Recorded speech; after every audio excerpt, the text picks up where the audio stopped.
Oke, assalamualaikum. Ya, kembali lagi bolo-bolo di Jangan Bebek Ngok. Asik. Gimana kabarnya hari ini? Semoga kalian sehat selalu ya. Gimana aktivitas hari ini? Apakah lancar bekerjanya? Lancar rebahannya kalian yang masih rebahan di rumah?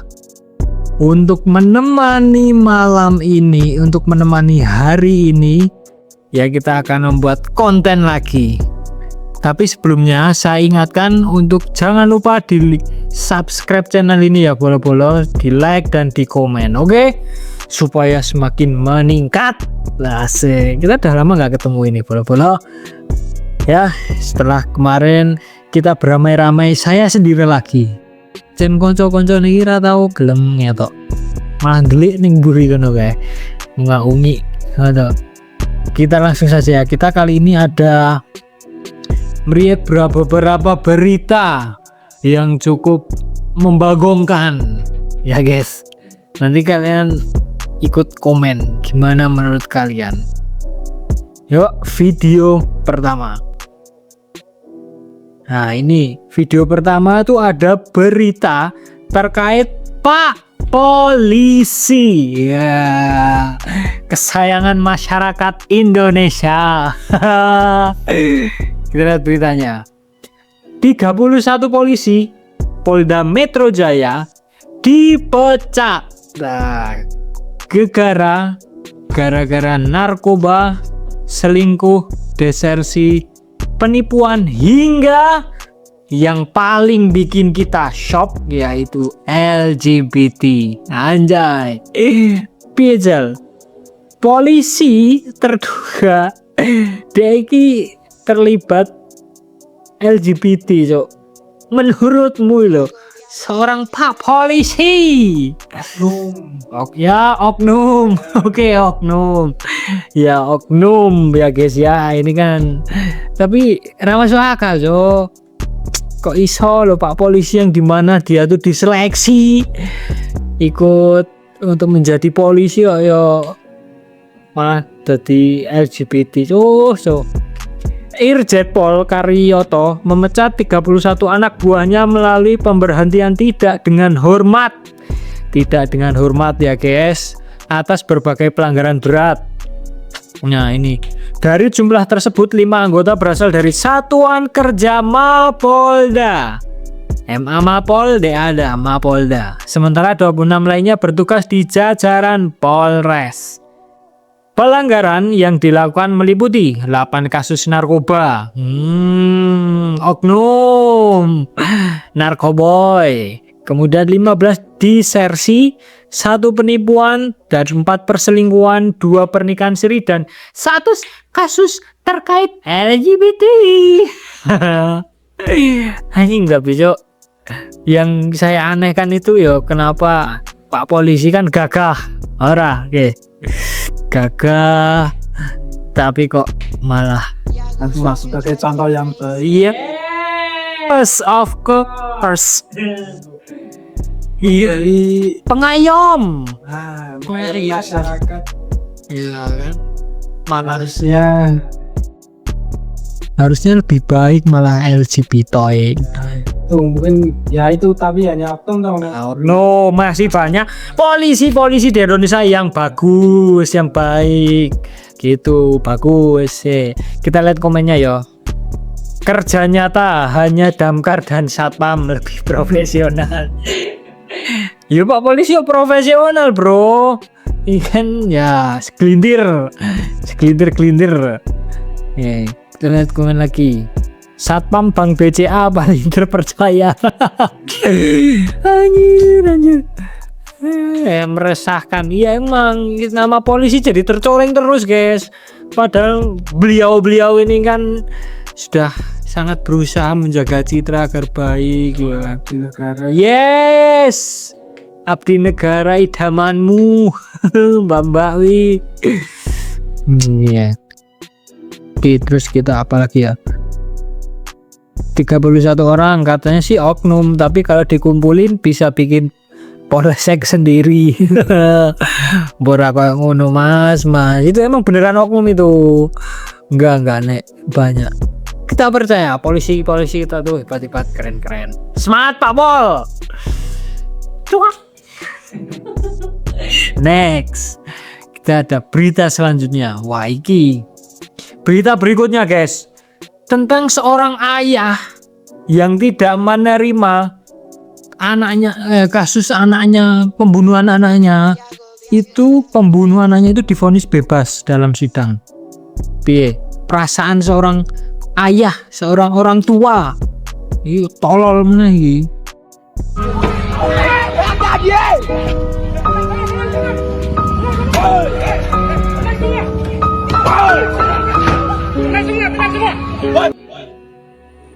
Nih, ini adalah momen saat Sarno mencengkram kap mobil yang hendak berjalan meninggalkan pengadilan negeri Sukoharjo di Sukoharjo Selasa 10 bulan 12. Ya Allah. Sakit ya cah.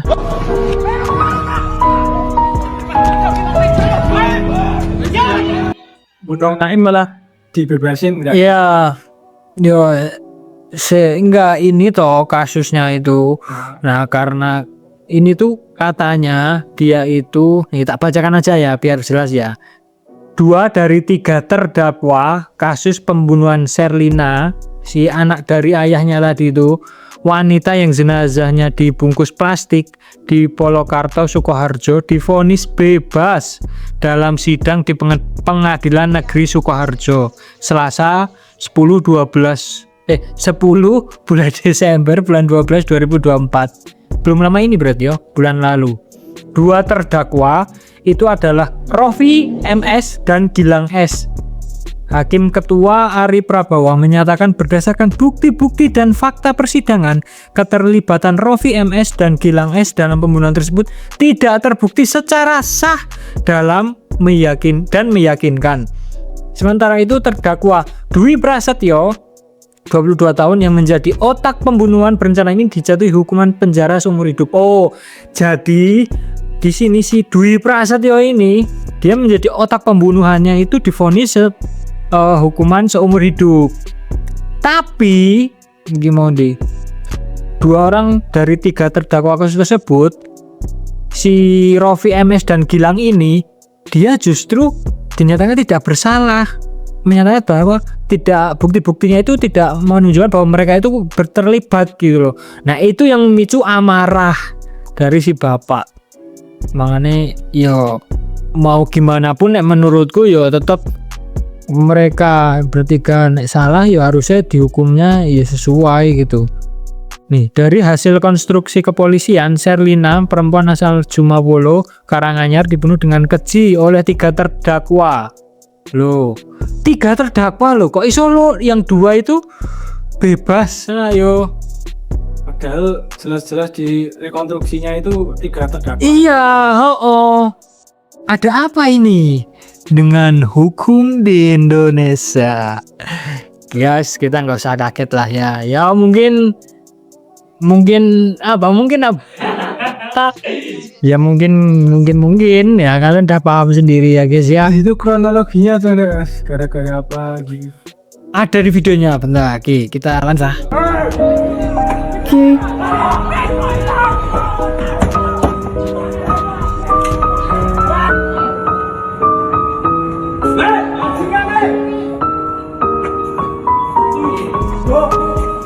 Pada 10 April 2024 atau malam lebaran, Sherlina pergi bersama teman laki-lakinya Dwi Prasetyo.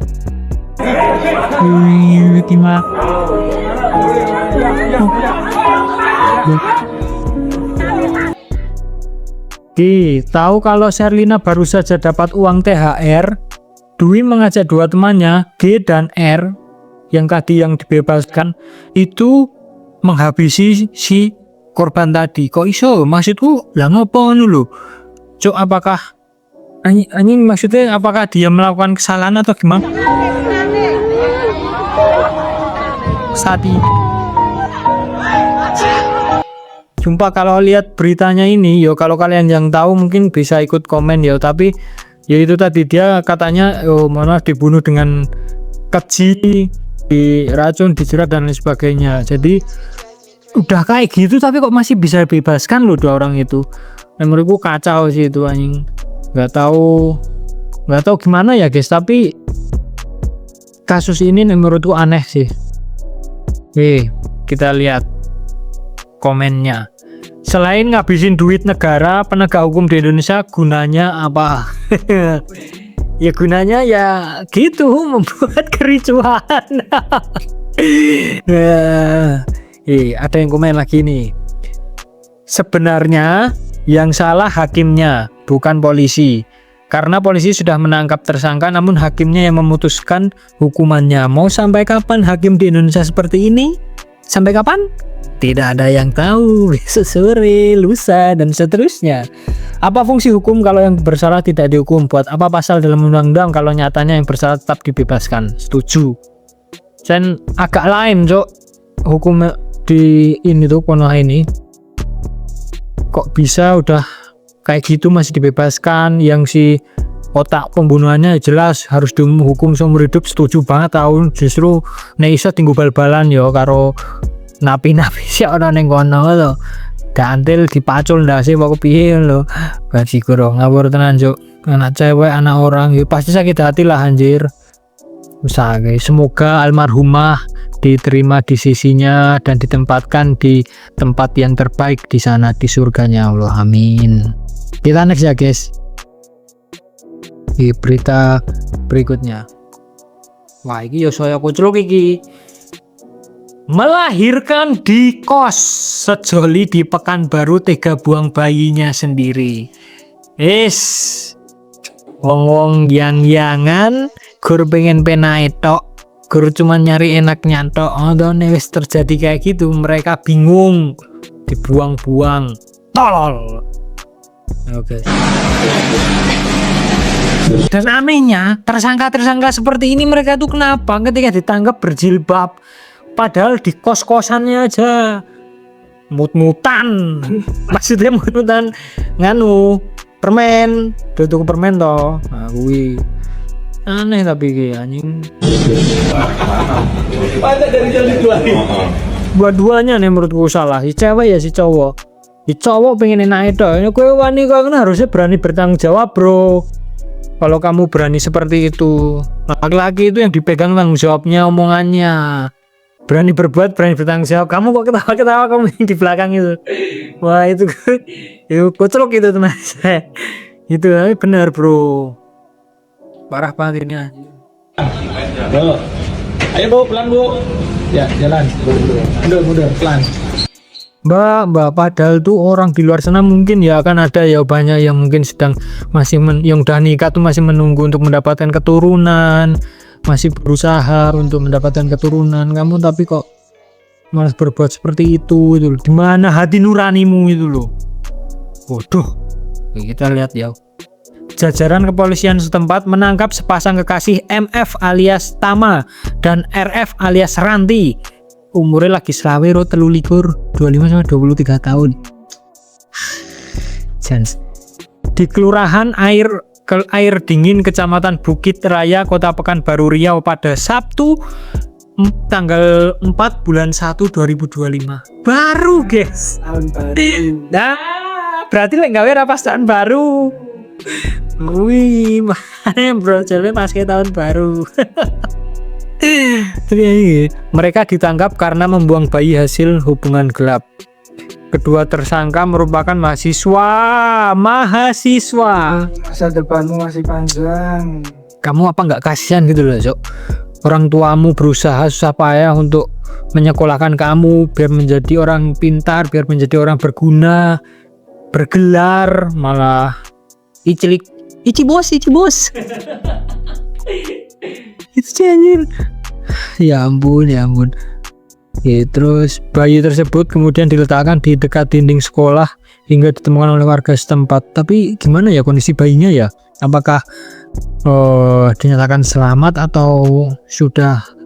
Itu baru lahir berarti cerita. Iya, setelah bayi lahir keduanya panik dan merasa tidak mampu menghidupi sang bayi. Tolol. Makane, soalnya sih Makanya kalau mau bertindak itu dipikirkan dulu ya. Untuk teman-teman kalian yang masih kuliah, mahasiswa ini, yo please lah, yang betul gitu loh kalian tuh. Jangan aneh-aneh. Lagian yo kalau kalian ingin melakukan hal tersebut itu buat ditahan nih, nggak bisa nahan kan? Ada ya karena udah tahu lah ada itunya gitu loh. Boyo ini ya dipakai loh cok. Oke, kita lihat komen-komennya ya. Ini padahal ngelahirin itu sakit loh. Iya bener cok, makanya. Tapi kok iso ya? Dia di kos loh sama siapa? Bidannya sopo? Oh yang ini ya bidannya ya. Ayo yang, ayo terus sudah mau kelihatan kepalanya. Ayo terus didorong ngeden. Prot yang tuh keluar tai. Kok iso loh? Kok ini ada yang komen, astagfirullah, kok bisa melahirkan sendiri di kamar kos? Apa benar kalau hamil di luar nikah itu tidak ada nikmat dan tidak susah hamil maupun melahirkan? Ya mungkin seperti itu. Ya misalnya ya itu tadi, makanya ya Allah. Boyo kalau emang sudah terlanjur seperti itu ya bertanggung jawab lah untuk kalian berdua gitu loh, sepasang kekasih. Ya komitmen lah, gimana caranya bro, itu kan perbuatanmu, itu anakmu juga. Memang udah nggak sengaja atau udah terlanjur seperti itu ya berusaha untuk bertanggung jawab itu ya guys. Makanya hati-hati dalam bergaul berpacaran, oke? Itu terus habis nampaknya itu 3 video dulu guys, 3 berita yang mengawali di tahun baru ini ya guys. Intinya yang penting kalian tuh harus tetap berhati-hati ya. Yang pacaran ya tolonglah nggak usah aneh-aneh. Kalau Ichibos sudah nggak kuat ditahan ya guys. Ichibos masih ada tahapan-tahapan lain gitu loh. Ichibos sering nggak usah dulu komenan Ichibos nggak kuat ini. Itu ya guys ya, semoga video ini menjadi pembelajaran juga, berita ini jadi pembelajaran buat kita semua. Oke, itu dulu video kita kali ini. Tetap jaga kesehatan di tahun baru ini, tetap berusaha, yang kerja tetap semangat, yang kuliah fokus dengan tujuan kalian. Thank you, sampai jumpa di video selanjutnya. Terima kasih.